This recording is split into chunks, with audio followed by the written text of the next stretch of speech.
अस्सलाम वालेकुम। कैसे हैं आप लोग? उम्मीद करता हूँ आप खुश हैं और अपनी ज़िंदगी अच्छे से गुजार रहे हैं। आज की कहानी की तरफ चलते हैं जो कि एक ऐसी किताब की कहानी है, लाहौर के अंदर 1947 से पहले की कहानी। एक ऐसी शैतानी किताब जिसके अंदर कितने राज छुपे थे वो आज तक किसी को नहीं पता। इस कहानी का ज़िक्र बहुत कम मिलता है, लेकिन इस कहानी के 2 पार्ट हैं। एक पार्ट हम आपको आज की वीडियो में सुनाएँगे और दूसरा पार्ट हम आपको दूसरी वीडियो में फ्यूचर में बताएँगे। उसकी आप रिक्वेस्ट नीचे रख सकते हैं कि पार्ट 2 बताएँ, ताकि हम आपको उसके मुताबिक कंपाइल करके हम आपको पूरी कहानी पार्ट 2 में दिखा सकें। तो चलते हैं आज की कहानी की तरफ। इस कहानी का नाम है 1947 से पहले लाहौर की शैतानी किताब। ये कहानी बहुत कम लोग जानते हैं, लेकिन आज हम उसकी तरफ जा रहे हैं, उसको सुनने जा रहे हैं। ये कहानी 1945 के लाहौर की है। उस वक्त लाहौर एक खूबसूरत शहर था, अब और भी खूबसूरत है, लेकिन पुरानी, जैसे आपने ओल्ड लाहौर देखा होगा, तंग गलियां, पुरानी हवेलियां और अनारकली बाजार की रौनक। मगर इन्हीं गलियों के बीच एक ऐसी हवेली भी थी जिसका नाम लोग धीमे आवाज में लेते थे।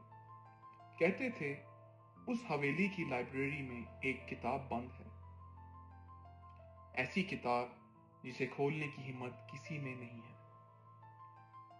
लोग उसे सिर्फ एक नाम से जानते थे, शैतानी किताब।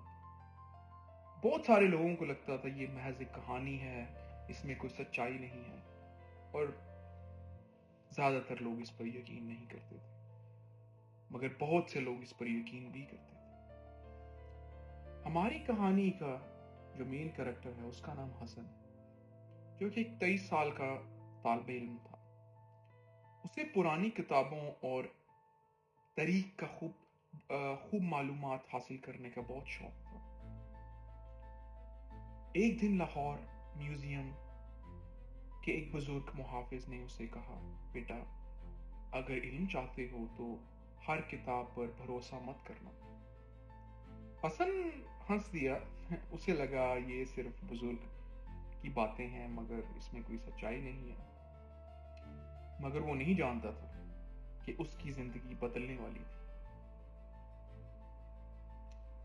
एक दिन हसन को अपनी मरहूम दादा की डायरी मिली। डायरी के आखिरी सफे पर सिर्फ इतना लिखा था, किताब को कभी मत खोलना, और नीचे एक नक्शा बना हुआ था। हसन परेशान हो गया कि ये कौन सा नक्शा है, कैसा है। असल में वो नक्शा लाहौर की वो पुरानी दीवारों के अंदर एक वीरान हवेली का था। हसन ने उस नक्शे को देखा, वो बड़ा बड़ा वो परेशान हुआ कि उसको लगा कि मुझे ये राज जानने की जरूरत है। हसन ने क्या किया, वो रात को अकेला उस मैप को फॉलो करता हुआ वो हवेली पहुंच गया। वहां पहुंचते ही वो देखता है कि एक पुरानी सी हवेली है जो अजीब सा मंजर देती है, जैसे वहां कोई कभी गया नहीं, बंद पड़ी है, सालों से बंद पड़ी है। वो दरवाजे की तरफ देखता है, पुराना दरवाजा, बिल्कुल जंग लगा हुआ और बिल्कुल खौफनाक मंजर आ रहा था। दरवाजा लेकिन आधा खुला था। अंदर नजर दौड़ाता है तो वो हर चीज धूल से ढकी हुई थी। वो अंदर चला जाता है। अंदर जाता है तो वो देखता है कि ये हवेली एक लाइब्रेरी है। असल में हजारों किताबें वहां पड़ी थी। वो टॉर्च से उन सब किताबों पर नजर दौड़ाता है। उसको बहुत सी पुरानी जमाने की किताबें नजर आती हैं। फिर वो उस नक्शे को फॉलो करता हुआ अंदर जाता है तो उसको एक छोटा सा रास्ता मिलता है। वो रास्ता उसके दादा की डायरी के अंदर सही से लिखा हुआ था, और ये रास्ता उस शैतानी किताब की तरफ लेकर जाता था। वो डरता हुआ लेकिन क्यूरियस भी था एट द सेम टाइम, अंदर चला गया, उस रास्ते से गुजरता हुआ। ऐसे खौफ सा महसूस उसको हो रहा था। वो देखता है कि एक अलमारी के अंदर जंजीरों से जकड़ी हुई एक किताब है।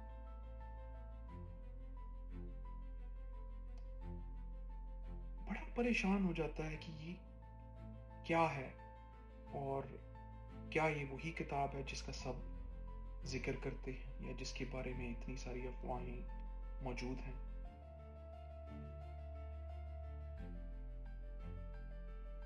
वो जाता है उस किताब के पास, अलमारी खोलता है और उस किताब को आराम से उतारता है।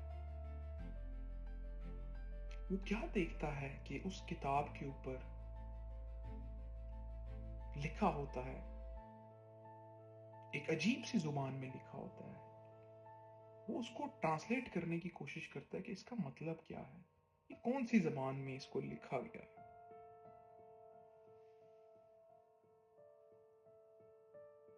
वो देखता है और वर्ड्स मैच करने की कोशिश करता है उसकी दादा की डायरी के ऊपर, जो कि सेम अल्फाज उर्दू में भी लिखे होते हैं, जो कि उस कदीमी जुबान के साथ मैच हो रहे होते हैं कि जिसने इस किताब को खोला वो अपना सुकून हमेशा के लिए खो देगा। हसन डर गया ये पूरी ट्रांसलेशन देखने के बाद कि क्या मुझे इस किताब को खोलना चाहिए। हसन एक बहादुर लड़का था, तो उसने जंजीर हटा दी, किताब उठाई, मगर जैसे ही उसने पहला सफा खोला, पूरा कमरा हिलने लगा। हसन डर गया कि ये क्या हो रहा है। किताबें गिरने लगी उस लाइब्रेरी के अंदर, जैसे जैसे मतलब उस किताब में कोई ऐसी ताकत छुपी थी जो, लेकिन हसन इस चीज को देखना चाहता था, ढूंढना चाहता था कि ये असल में है क्या। लेकिन इस वजह से वो किताब को पढ़ नहीं पाया, लेकिन वो किताब को साथ ले गया। उस रात हसन को नींद नहीं आई। हर रात 3 बजे उसके कमरे में किसी के सफ़े पलटने की आवाज आती, फर फर फर, मगर किताब अलमारी में बंद होती।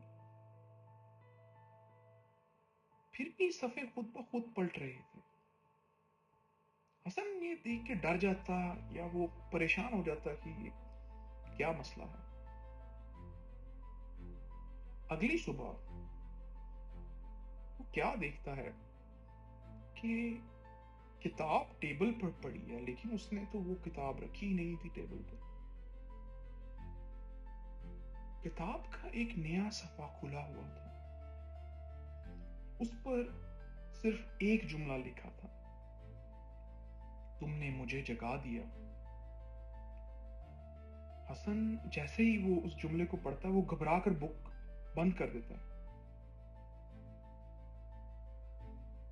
मगर हर दिन किताब में नए अल्फाज लिखे मिलते, जैसे कोई उससे बात कर रहा हो। और धीरे धीरे लाहौर के पुराने इलाकों में अजीब वाकयात होना शुरू हो गए। लोग बिना वजह गायब होने लगे। हर गायब होने वाले के घर की दीवार पर कोयले से एक निशान बना होता, एक खुली हुई किताब का। हसन परेशान होने लगा कि क्या मैंने कोई बहुत बड़ी गलती कर दी है, ये ऐसा कैसे हो रहा है। हसन को पता चला कि ये किताब किसी जादू की किताब नहीं है, बल्कि ये उन लोगों के नाम لکھنے والی ڈائری تھی جو اپنے لالچ اور خود غرضی کی وجہ سے تباہ ہونے والے تھے۔ جتنی دفعہ کوئی اس کتاب کو اپنے فائدے کے لیے استعمال کرنے کی کوشش کرتا، اتنی ہی اس کی زندگی اندھیرے میں ڈوبتی چلی جاتی۔ بہت سے لوگ مرنے لگے، بہت سے لوگوں کے گھر میں موتیں ہوئی۔ زیادہ تر وہ ایسے لوگ تھے جو کسی لالچ میں مبتلا تھے یا خود غرضی کی لالچ میں انہوں نے کوئی بہت برے کام کیے تھے۔ حسن کو اس کتاب نے کوئی نقصان نہیں پہنچایا، اس کا کوئی لالچ والا ارادہ نہیں تھا، وہ صرف اس کتاب کے راز کو جاننا چاہتا تھا۔ ٹائم گزرتا گیا، 1947 آ گیا۔ 1947 کے چند مہینے پہلے لاہور میں افراتفری بڑھ گئی پالیٹکس کی وجہ سے، کیونکہ ملک جو ہے جس میں پاکستان بن رہا تھا اور انڈیا سے لوگ پاکستان آ رہے تھے، ادھر جا رہے تھے، لوگ شہر چھوڑنے لگے۔ حسن نے فیصلہ کیا کہ وہ کتاب کو دوبارہ بند کرے گا۔ وہ اسی حویلی میں گیا، کتاب کو الماری میں رکھا، لوہے کی زنجیر دوبارہ بند کی اور چابی راوی دریا میں پھینک دی۔ اس کے بعد وہ حویلی ہمیشہ کے لیے بند کر دی گئی۔ آج بھی کچھ لوگ کہتے ہیں کہ لاہور کی پرانی گلیوں میں ایک ویران حویلی موجود ہے اور ہر سال ایک رات اس لائبریری کے اندر سے خود بخود کتاب کے صفحے پلٹنے کی آواز آتی ہے، اور جب کوئی اس آواز کا پیچھا کرتا ہے تو اسے صرف ایک بند الماری نظر آتی ہے، مگر الماری کے اندر کتاب کا ایک نیا صفحہ پہلے ہی کھلا ہوتا ہے، جس پر لکھا ہوتا ہے، میں تمہارا انتظار کر رہی ہوں۔ یہ تھا آج کا پارٹ 1۔ اس کہانی کا پارٹ 2 کافی زیادہ خوفناک ہے، کافی زیادہ رونگٹے کھڑے کرنے والا ہے۔ اگر آپ کو یہ کہانی آج کی ہماری اچھی لگی ہو تو لائک کیجیے گا، سبسکرائب کیجیے گا اور کمنٹ ضرور کیجیے گا کہ پارٹ 2 ریکویسٹڈ یا پارٹ 2 کی ویڈیو بنائی جائے۔ آپ کی ریکویسٹ پہ ہم پارٹ 2 کی ویڈیو اس کہانی کی ضرور بنائیں گے۔ آپ سب کا بہت شکریہ۔ جہاں رہیں خوش رہیں، محفوظ رہیں اور ہمیشہ لوگوں کی مدد کرتے رہیں۔